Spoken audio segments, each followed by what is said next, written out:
Καλησπέρα σας αγαπητοί φίλοι, καλησπέρα σας παιδιά, καλησπέρα στον Κλεάνθη τον Πρωταλία ή αλλιώς Κλεάνθη στο Σινούπ, καλησπέρα γενικότερα σε όλους.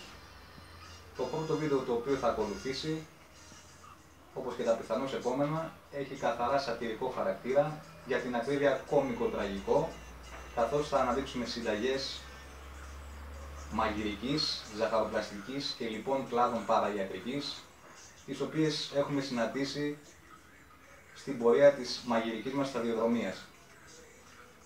Θα αναδείξουμε τις πιο πετυχημένες, τις πιο αστείες, τις πιο κλεμμένες, τις πιο γκουγκλαρισμένες συνταγές. Λοιπόν, στο κουφού την πόρτα όσο θέλεις βρόντα. Έτσι προχωράμε στην πρώτη μας συνταγή, η οποία έχει ως εξής: καραμελωμένα καρύδια.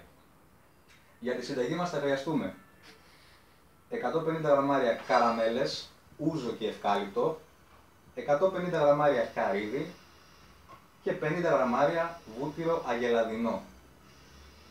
Μια συμβουλή: οι καραμέλες πρέπει να είναι απαραίτητα ούζο και ευκάλυπτο, διότι περιέχουν την κατάλληλη περιεκτικότητα σε σάκχαρα αλλά και γλυκαντικές ύλες, αλλά και την κατάλληλη γεύση για να καραμελώσει σωστά το καρύδι.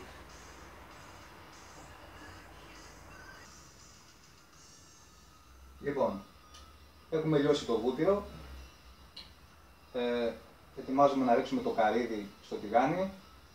Ξέχασα να σας πω προηγουμένως ότι οι γνώστες της μαγειρικής θα πρέπει να πάρουν τουλάχιστον 2 λεξοτανίλ, καλού κακού, και προχωράμε.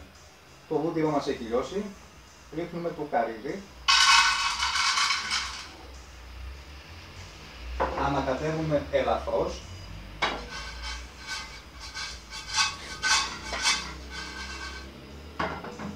και αφού γίνει το μπέρδεμα καρύδι βουτύρου, παίρνουμε τις καραμέλες μας και τις τοποθετούμε και αυτές μέσα στο τηγάνι.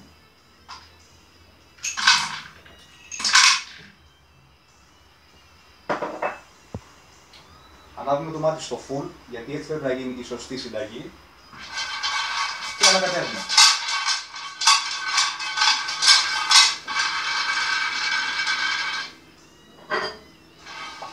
Η συνταγή μας είναι έτοιμη.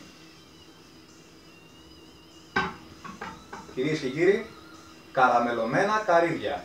Έως το επόμενο βίντεο, καλή συνέχεια, υπομονή και πολλά χάπια. Γεια σας.